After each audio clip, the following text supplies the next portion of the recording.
Segunda Crônicas, capítulo 15, do versículo 1 até o 7. Serei bem sucinto nessa noite e objetivo. Aleluia. Quem achou, diga amém. Amém. Segunda Crônicas, capítulo 15, a partir do versículo 1, e diz assim: Então veio o Espírito de Deus sobre Azarias, filho de Obed, e saiu ao encontro de Asa e disse-lhe: Ouve-me, Asa, e todo Judá e Benjamim. O Senhor está convosco enquanto vós estáis com ele. Se o buscares, o achareis, porém se o deixares, vos deixará. Israel esteve por muitos dias sem o verdadeiro Deus, e sem sacerdote que o ensinasse, e sem lei. Mas quando na sua angústia se convertia ao Senhor, Deus de Israel, e o buscava, o achava. E naquele tempo não havia paz nem para os que saíam, nem para os que entravam, mas muito perturbações sobre todos os habitantes daquela terra. Porque gente contra gente, cidade contra cidade se despedaçavam, porque Deus o conturbava com toda angústia. Versículo 7: Mas esforçai-vos e não desfaleçam as vossas mãos, porque a vossa obra tem uma recompensa. Aleluia. Queridos, Deus é fiel em todo o tempo. O livro de Crônicas relata algumas histórias, acontecimentos que há no livro de Reis também.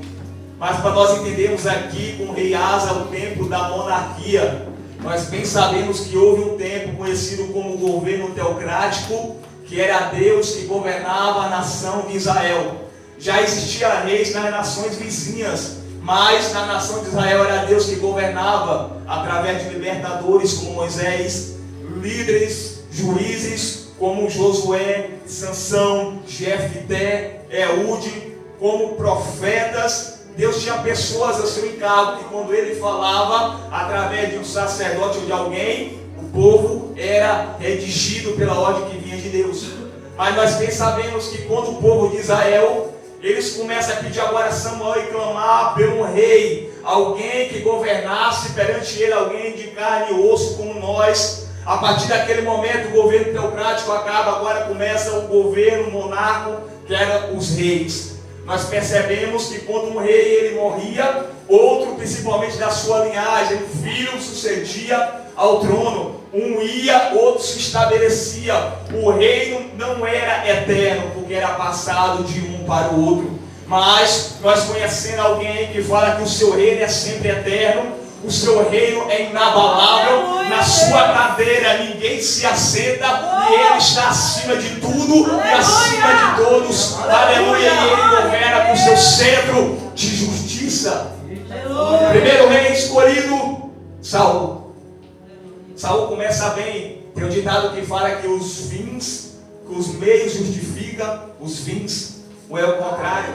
Mas isso nem sempre é verdade. Porque vemos história de reis que começaram bom, foi bom no início, foi bom no meio, mas no final deixou a desejar. Então o final ou o meio justificava o fim ruim, porque o meio foi bom. Mas nós percebemos que Saul, ele começa bem, ele é temente a Deus, o Espírito vinha sobre ele. Mas chega um tempo que começa com a desobediência. Pensa numa coisa que honra a Deus é a obediência. E se tem algo que desonra a Deus é a desobediência. A desobediência vemos que gerou a consequência do pecado quando foi com Adão e com Eva. Deus ele sempre foi na sua escritura, olha, escolheu hoje as bênçãos estão diante de vós, as bênçãos e a maldição, as bênçãos se eu me obedeceres. A Bíblia diz que se nós obedecemos ao Senhor, como falou para aquela nação, eles comeriam o melhor dessa terra. Aleluia. Saul, ele desobedece, o reino é rasgado, é tirado dele, é dado a Davi. Davi, um homem segundo o coração de Deus, mesmo um homem sendo segundo o coração de Deus, cometeu pecados, atrocidades terríveis, mas tem algo que está acima de qualquer pecado, é o perdão de Deus. Aleluia.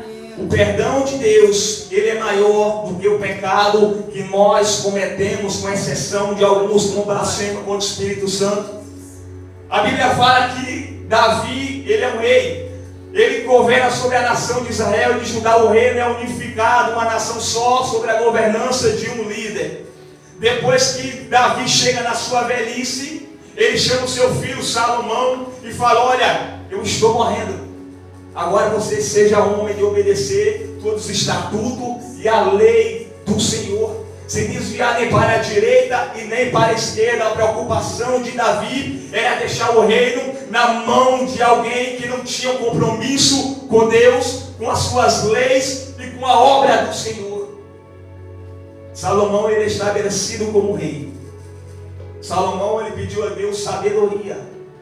Deus deu sabedoria e ainda agregou riquezas.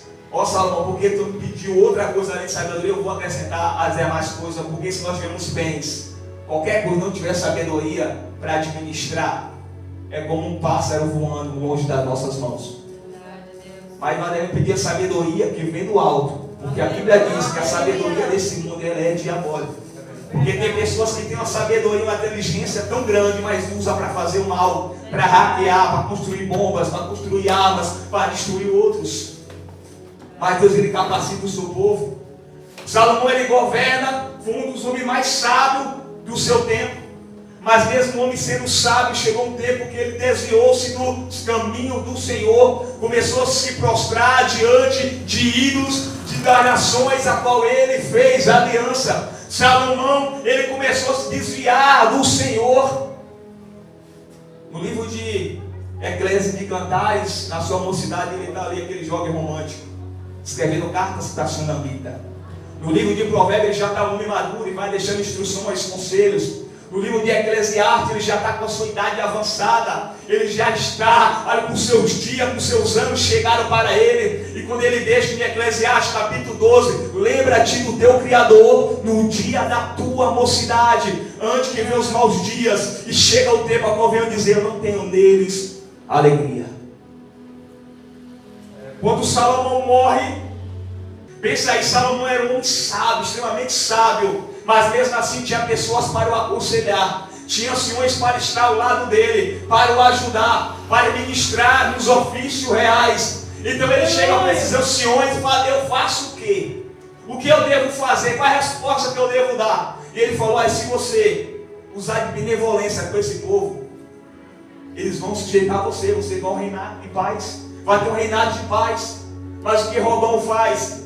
Ele deixa o conselho dos anciões e vai pedir o conselho aos jovens que cresceram com ele. E o conselho que aqueles jovens dão é o que? Olha, se teu pai castigou com o dedo mindinho, fala que tu vai acrescentar 2 vezes mais. Se o teu pai castigou com açoite, fala que você vai castigar com escorpiões. Por causa disso, quando o povo veio receber a resposta, que ele falou aquelas palavras, acatando não os conselhos dos anciões, dos mais velhos, dos mais sábios, mas daqueles jovens que cresceram com ele.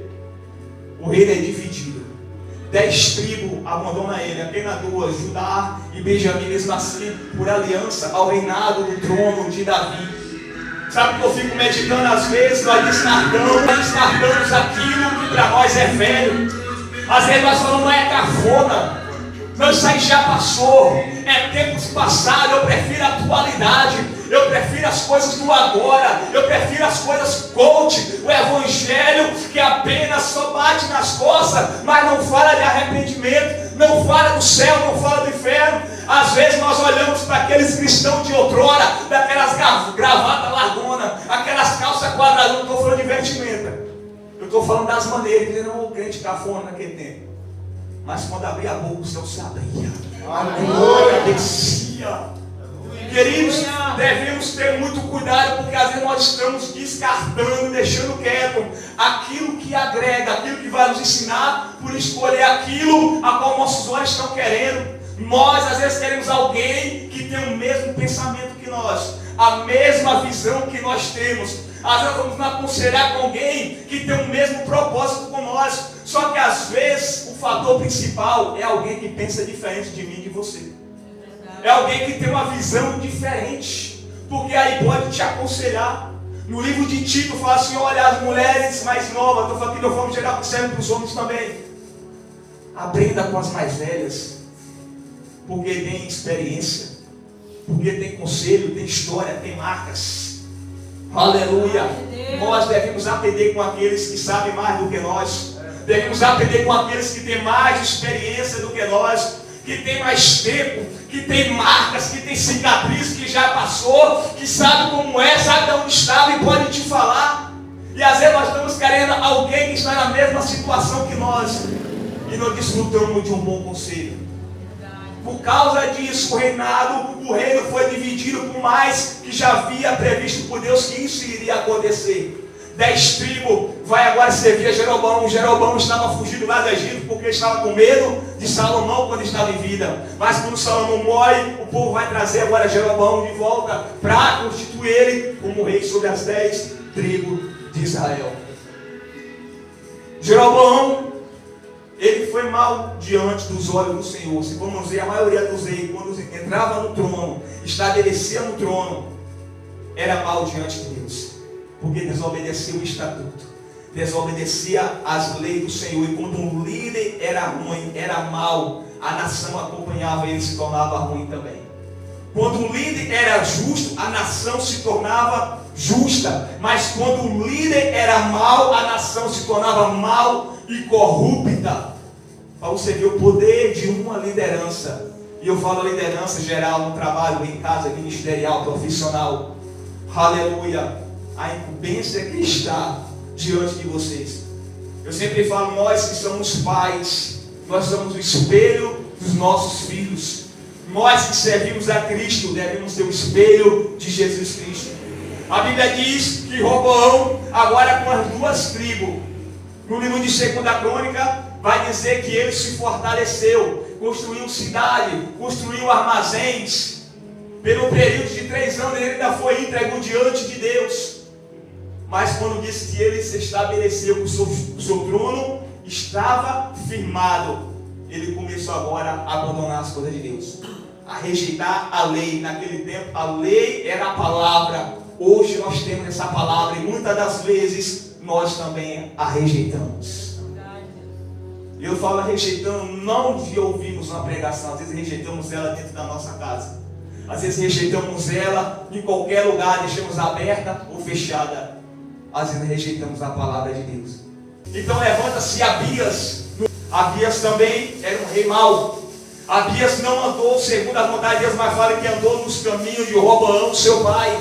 Quando Abias morre, agora se levanta o rei Asa. A Bíblia fala que o rei Asa foi um rei temente a Deus. Eu falo que nós temos escolhas, temos opções. Um rei era ruim, o pai era ruim, mas quando o filho estabelecia no trono, era bom diante de Deus, não seguia o conselho dos seus pais, não andava pelo caminho dos seus pais. Hoje nós temos escolhas, porque às vezes estamos falando, eu estou fazendo porque fulano faz, eu estou fazendo porque a pessoa também faz isso, que eu estou falando, você tem escolha própria. Não é porque alguém não quer fazer, que você também não deve não querer fazer. Não é porque alguém abandonou a Deus, rejeitou a Deus, que você também vai querer rejeitar ou sair.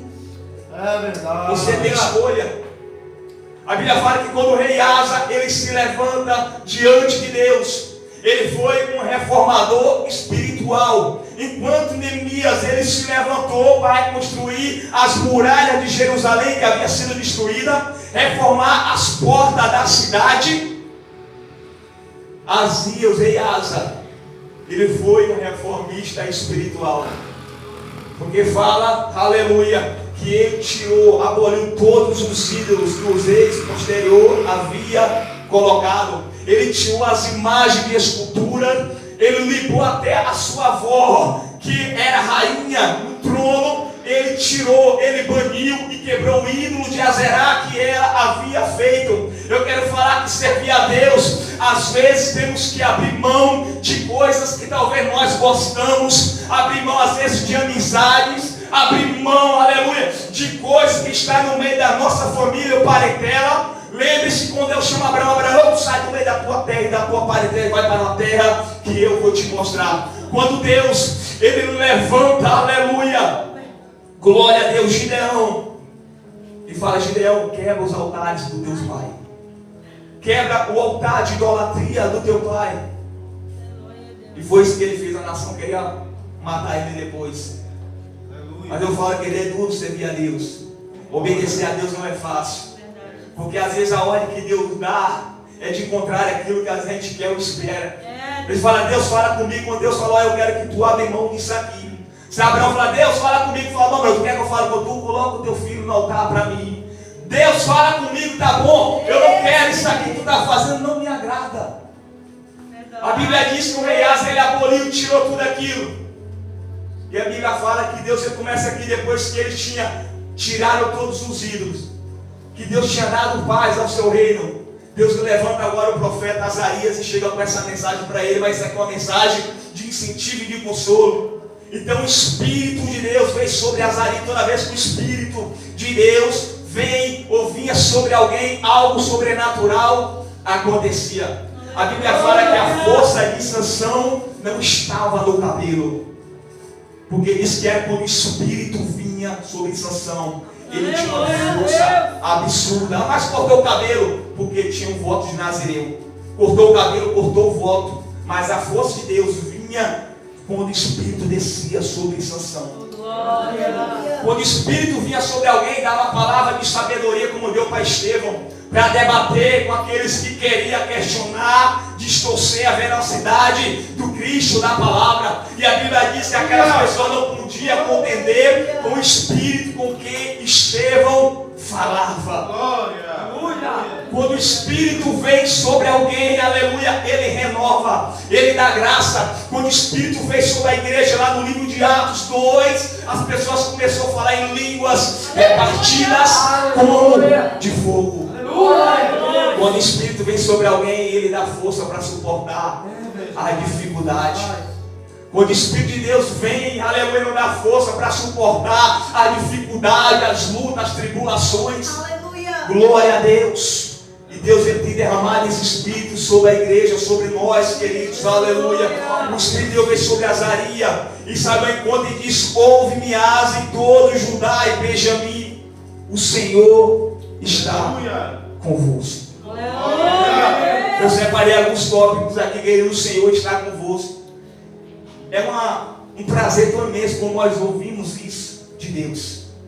A Bíblia fala no livro de Josué, capítulo 1, do versículo 9, que quando Josué estava triste, abatido porque Moisés havia morrido, Deus fala: Josué, esforça-te, tem muito bom ânimo. Então Josué falou: mas por que eu vou me esforçar e ter bom ânimo? Porque Deus fala: porque eu, o Senhor, serei contigo aonde quer que fores. Quando Deus fala: eu sou contigo, Isaías 41:10, não temas porque eu sou contigo, não te assombres porque eu sou teu Deus, é eu que te esforço, te dou força, eu te ajudo e te sustento com a destra da minha justiça.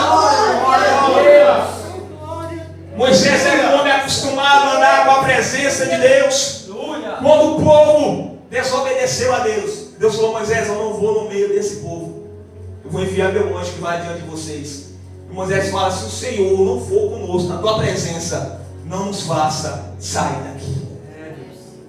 Mas eu fiquei também pensando, quando é o contrário, porque nós estamos acostumados com a presença, querendo: Deus me acompanhe que eu vou em tal lugar. Senhor, que a tua presença venha comigo. Meu Deus, que o Senhor não venha me deixar só. Mas quando Deus fala: agora tu quer que eu ande contigo, que a minha presença vai contigo, agora eu quero também que tu anda comigo. Que a tua presença venha comigo. E é possível. A Bíblia fala no livro de Hebreus, capítulo 11, que tem lá os heróis da fé. Vai falar a respeito de um homem chamado Enoque. Fala: Enoque andou com Deus. Ele andou, aleluia, com Deus 300 anos. Quando às vezes busca também, Deus, que a tua presença venha comigo. Ele não falou: Deus, eu é que vou com a tua presença. Aleluia. Aonde a tua presença estiver, eu quero estar. Aonde o Senhor for, eu vou também. 300 anos, querido. Às vezes nós estamos servindo a Deus 5, 10, 15 anos. Quanta dificuldade nós já passamos por servir a Deus. Quantas coisas já tivemos que ouvir. Quantas tribulações e provas já tivemos que suportar. Imagine 300 anos. Mais amor. Aleluia. Aleluia, Deus. 300 anos, 20 anos. Quanto tempo tu serve a Deus? Quantas coisas tu passou, mas está andando com Ele. Aleluia, está aqui. Aleluia, Glória a Deus, estarei convosco enquanto vós estiver com Ele. Se me buscardes, o achareis. Livro de Jeremias, capítulo 29, versículo 13. aleluia. E buscar-me-eis e me achareis quando me buscardes de todo o vosso coração. Eita, glória. A Bíblia fala a respeito de uma mulher que ela perdeu uma dracma dentro de casa. Estava dentro de casa, mas estava perdida lá dentro. Mas ela procurou até o ponto, até ela encontrar. Porque buscou. A Bíblia nos induz também a buscar. Como? Buscar primeiramente o reino dos céus, a sua justiça, as demais coisas vos serão acrescentadas. A Bíblia nos induz a buscar. A Bíblia fala que em Isaías, eu fui buscado pelo povo que não se chamava pelo meu nome, um povo que não me conhecia, porque o povo dele, a nação de Israel que estava cativa, havia o rejeitado, havia o negado. Ele está falando agora daqueles estrangeiros que somos nós, que não somos de Israel. Mas ele fala que foi buscado pelo povo que não conhecia, e quando busquei dizer, eis-me aqui. Deus está falando, eu estou disponível, quem me buscar, me acha. Aleluia. Mas buscar mesmo e achareis quando buscar de todo o coração. Às vezes nós buscamos um coração pela metade. Às vezes buscamos de qualquer maneira. Mas ele está falando que vai achar quando nós buscarmos de todo o coração. Tu quer saber qual era a chave que fazia a nação de Israel se voltar para Deus e buscar Deus de todo o coração? Aquele versículo que a missionária Rosana leu, Salmo 46. Deus é nosso refúgio e fortalece o corpo bem presente na angústia. A angústia era a chave, o mecanismo que fazia a nação se voltar para Deus. Aleluia. Versículo 4. Mas quando na sua angústia se convertia ao Senhor, o Deus de Israel, e o buscava, achava. Aleluia. Aleluia. Você entende porque às vezes não é que Deus ele faz angústia, mas ele permite através da angústia. Porque às vezes quando está tudo bom, às vezes não queremos orar primeiro como deve, não buscamos como deve. Mas quando a coisa estreita, quando a coisa aperta, quando a coisa dói, nós buscamos Deus de uma forma tão grande, tão tremenda, chorando, com uma veracidade, com uma fé, nos derramamos na presença dele. Era isso que acontecia com a nação de Israel. Mas Deus estava falando, mesmo na angústia, quando me buscava, eles achavam que ele não era Deus que se afastava do povo, era o povo que se afastava de Deus. Nós percebemos isso, que a misericórdia de Deus é tão grande, que ele usava profetas para ir lá pregar uma mensagem, às vezes até dura, mas era para trazer o povo de volta. Aleluia. Você vai ver de Gênesis a Apocalipse, Deus sempre levanta alguém para trazer o seu povo para perto de si. Aleluia. Deus, ele é fiel. Eu estou convosco quando estiver com ele. Se o buscares, o acharei. Porém, se o deixar, vos deixará. Isso me fez pensar, porque às vezes, quantas vezes talvez você já ouviu Deus, ou nós já falamos, Deus, o Senhor me abandonou, o Senhor me esqueceu. Mas Deus, ele trabalha por princípios. Ele está dizendo aqui, olha, eu só deixo se me deixar. Se vocês me deixar, eu deixarei. Está falando para a nação, por quê? Porque muitas vezes a nação já havia deixado Deus. Mas quando se voltava, Deus mais uma vez o acolhia. Querido, às vezes não é Deus que abandona, às vezes somos nós que o rejeitamos ou desprezamos de alguma forma. Deus me deixou, mas quem foi que deixou primeiro? Aleluia. Mas Israel esteve por muitos dias sem o verdadeiro Deus. Por quê? Porque havia levantado muitos ídolos, muitos altares. E às vezes os piores ídolos que existem é aquele a qual nós criamos na nossa mente, no nosso coração. Um ídolo, e o que é um ídolo? É tudo aquilo que nós nos prostramos ou damos adoração ou colocamos no lugar de Deus. Às vezes é fácil removermos um ídolo que está aqui, jogar fora e quebrar. Mas quando nasce um ídolo aqui dentro, e eu não estou falando de um ídolo de um famoso apenas. Às vezes temos a imagem de um Deus da nossa forma, que às vezes não é a imagem do Deus da Bíblia. Como assim? Um Deus que vai me dar tudo o que eu quiser. E Deus não vai dar tudo o que a gente quer. E graças a Deus por isso, queridos. Porque nosso pensamento, nosso conhecimento é limitado, só sabemos do agora e do que passou. Mas tem coisas que Deus sabe que por mais que nossos olhos é bom, lá na frente vai ser uma perdição, vai ser uma maldição na nossa vida. A Bíblia está dizendo aqui, olha, por muito tempo o povo esteve sem o verdadeiro Deus, e sem um sacerdote que o ensinava, e sem a lei. A lei era o livro de Moisés que eles tinham. não tinha um sacerdote que ensinava, não tinha uma lei, mas a angústia, como eu falei, ela trazia o povo para dentro de si, para perto de Deus. E naquele tempo não havia paz, nem para o que entrava, nem para o que saía. Jesus ele fala: minha paz vos dou, eu não a dou como o mundo dá.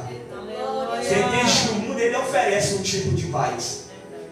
O mundo ele apresenta um tipo de paz, mas Jesus fala que a paz dele é diferente, não é como a do mundo. Aleluia. Tudo que Cristo nos oferece não é igual ao do mundo. O mundo oferece bandejas, mas só Deus te dá o banquete. Aleluia. Aleluia. O mundo te apresenta, mas é coisas ilusórias, passageiras. Mas Deus oferece coisas eternas, que vai além dessa vida. Ele nos oferece a salvação. Ele nos oferece um novo lugar, uma nova moradia. Isso é tão importante porque nós vemos um na Bíblia que morava na terra, mas o coração estava lá em cima. A Bíblia fala que Deus ele fez uma promessa para Abraão, para a sua descendência, de uma nova terra que emanava leite e mel.